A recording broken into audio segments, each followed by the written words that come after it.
Rain, wind, and angry surf sweeps across the Pensacola Beach area. Water began flooding between homes and the Pensacola Beach on the highway. Police step in to restrict entry to the barrier islands and assist with evacuations.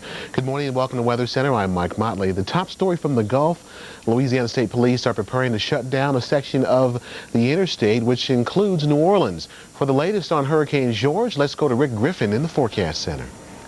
Thanks, Mike. Hurricane George, north central Gulf of Mexico, moving steadily but slowly towards the north central Gulf Coast. In fact, as we go to our information frame, we see, after we check out this colorized satellite picture here, that the forward motion of George has gone down to 8 miles per hour. We'll talk to Dr. Steve Lyons in just a moment to see what additional impact that slower movement is going to have. The pressure 963 millibars, top sustained winds 110 miles per hour. The latest position as of 10 o'clock Central Daylight Time is 28.4 north and 88 degrees west. That puts the eye of George 175 miles southeast of New Orleans, Louisiana. Hurricane warnings remain in effect, and we just checked those out briefly. Morgan City, Louisiana, all the way to Panama City in the state of Florida, and we have hurricane watches and tropical storm warnings on either side of that hurricane warning location. Well, we have 3 Weather Channel live crews in the field along the Gulf Coast in the path of Hurricane George. We have Kristen Dodd in Pensacola. We have Jim Cantori in Biloxi and Bill Keneally in New Orleans. But first, we're going to go to the phone line. We have with us this morning State Police Lieutenant Colonel Ronnie Jones. Good morning to you, sir. Thanks a lot for joining us. We understand that a little later today, perhaps around noon, that interstates in the New Orleans area will be closed. Can you update us on that scenario? Yeah, Rick. What we're looking at, we established times earlier this morning about 4 a.m. based on the current track and speed of the storm at that time. At noon, we were looking at closing interstates in the Orleans, Jefferson, and St. Tammany Parish areas. Obviously, with the slowing of the storm, we may have to reevaluate. That's going to be a call by local officials. We have a conference call at 10:30 with Office of Emergency Preparedness and all the local planning officials, and we may have to move that back. We certainly want to permit people to get out of harm's way, and traffic has picked up in the New Orleans area. We've got bumper-to-bumper traffic in the western part of Jefferson Parish all the way out I-10 up to Interstate 55. It is moving, and some people are making last-minute preparations to get out, but that window is going to be closing very quickly. The interstates you're considering shutting down, I-55 on the western side of Lake Pontchartrain, is that one possibility? That would come later in the day. Obviously, the conditions aren't going to deteriorate that quickly out there. We've got our first concern will be in the extreme southeast portion of the state, Plaquemine, St. Bernard, Lafourche, followed by Orleans, Jefferson, and St. Tammany. Okay, thank you very much. That's Lieutenant Colonel Ronnie Jones with the Louisiana State Police with an update on the possibility that some of the interstates in the New Orleans metro area will be closing down around noon today. Hopefully we'll have him back for more information a little later on this morning or early this afternoon. Meanwhile, as I mentioned before, we have 3 Weather Channel live crews in the field. Kristen is in Pensacola, Jim's in Biloxi, and Bill in New Orleans. Let's start with the latest from Pensacola and Kristen. Well, Rick, the latest here is that the Sheriff's Department and the Pensacola Police Department are monitoring the winds very carefully because they say that when we get the gusts up to 55 miles an hour, that is when they're going to just absolutely close down the bridges both to and from the beaches area. We are in Pensacola. Escambia Bay is behind me. We're being protected a little bit from some of the stronger winds and also the waves by a couple of barrier islands, but you can see behind me how they are continuing to kick up and wash out over the seawall, and at times the spray even comes in as much as 20 yards or so, and so we're getting a little bit of wash and some of the spray coming over the roadways. The roadways over at the beaches are where we're seeing some of the bigger problems. The waves have already undercut a lot of the roadways, especially Navarre Beach, roads there being washed out, and also on the west end of the beaches area. They were worried about some of the water flooding out the bridges area, and that is why we chose to evacuate before that did happen. No word yet on whether or not they have actually shut down that end of the bridge, and we're going to try and get you more information as it becomes available to us. Now let's join Jim in Biloxi. Kristen, we're starting to get some problems here too. Probably about 12 blocks down from me to my east, we are hearing now of water which is coming over US 90, and of course that's the main thoroughfare here that rides along the beach. And it doesn't take much. I mean, I'm only 3-4 feet up from the beach right now, and as the water continues to rise, it is going to continue to affect not only the beaches but also some of the roads that get down close to the beach. So that is definitely a big problem here as folks are trying to get through US 90, and the flooding has begun as a result of the increase in the size of the water. Let me take our storm cam shot. You can look down the beach. This is looking east at the newer casinos that are being built down that way, and you can see that we have kind of a low overcast now. The visibility's come down as a result of the rain squalls moving in. It's been raining now for about 30 minutes, mostly light rain, but the winds, of course, are unleashed as the rain moves in, which is typical of some of the bands. We're also keeping an eye on this Veterans Avenue pier out here, and if the water continues to rise, especially with a potential surge of 10 to 15 feet, we could say sayonara to that thing before not too long, especially given the current track of Hurricane George. Problems continue to our west. One of the areas very vulnerable to a hurricane is New Orleans. Let's get a live report from Bill Keneally. Bill? All right, Jim, the weather is holding up right now. Getting a little interference again. We continue to see clouds, but I do see some blue sky out there on the horizon line. The winds are picking up from the northeast. I'd say 20 to occasionally 30 miles per hour. Behind me, we look out over the Mississippi River here. There's a barge going under the big bridge there, so the harbor, the port is still open officially, but I think what's happening here is that people are trying to seek refuge from the Gulf of Mexico. It's not exactly what I would call business as usual, but if need be, ships can come in and try to seek some kind of haven from the storm. As we pan back off towards the city now, we look right down Decatur Street. We continue to hear some hammering going on, a lot of boarding up going on. In the foreground here is a Hard Rock Cafe. That has been boarded up since last night. The downtown area is still still operational, if you will. There usually are a lot of conventioneers coming in on Sunday, but I do suspect that will not be the case today. The mayor has offered just a voluntary evacuation. You want to get out of harm's way, he says, please get out of town. That's some 450,000 residents. The governor also urging and or ordering 600,000 folks to get out of harm's way here in eastern Louisiana. So right now you can get out if you want, Rick, but things will be going downhill steadily as we get into the afternoon hours. And by the way, Bill, there is a toll-free number for Louisiana highway and traffic information.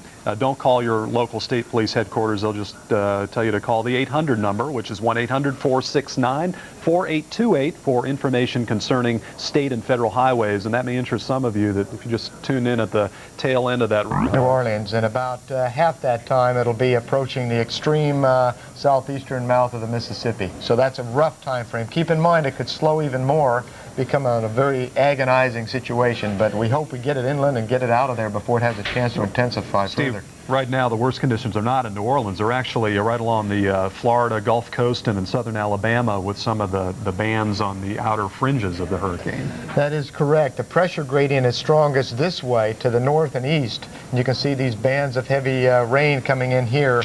The wind over here near basically to the west of Mobile is out of the north from overland, and it's a lot weaker. And severe weather is a threat too, and we'll be watching that very closely with frequent updates. Let's head back to the studio now and check out the weather elsewhere in the country. A quick look at your forecast. We'll see showers and thunderstorms along our frontal boundary into the northeast. Some could be severe around New York City later on tonight, and more rainfall from George as it pushes its way inland and bringing rainfall into northern Alabama and portions of Mississippi. Behind our front, high pressure and clear skies into the Midwest. Locally from George. Your plans. People count on us to get it through the day. I love that. Right now, it's your local forecast on the Weather Channel.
On the storm watch, a few showers and thunderstorms this morning into the northeast. More on the way for the northeast later today, including New York City.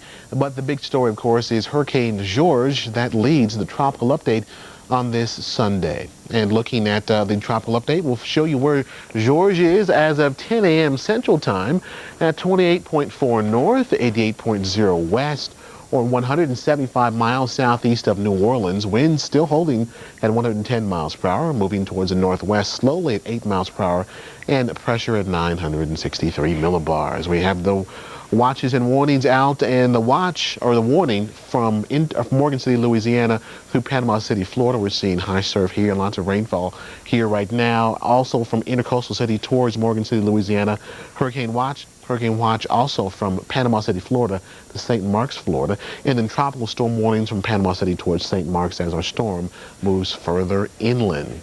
We'll look at it on the infrared satellite. You can see the area of convection in our eye in the storm, slowly tracking towards the west-northwest at 8 miles per hour. Lots of rainfall here in the orange, the heaviest rain over the Gulf of Mexico.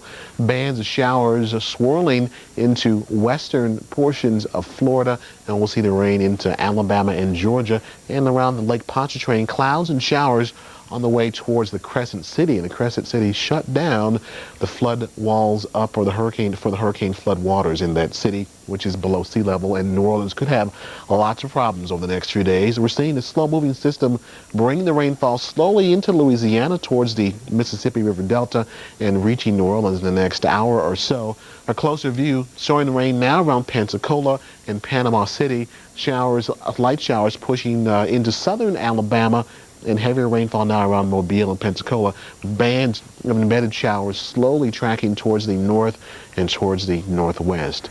Current winds from the system, we're seeing wind gusts around 41 miles per hour down towards Pensacola, and wind gusts along the Gulf coastal region in the 20 to 30 mile per hour range, and around 36 mile per hour winds around New Orleans, so very windy and cloudy into the Crescent City, and folks in New Orleans batting down the hatches for the storm coming.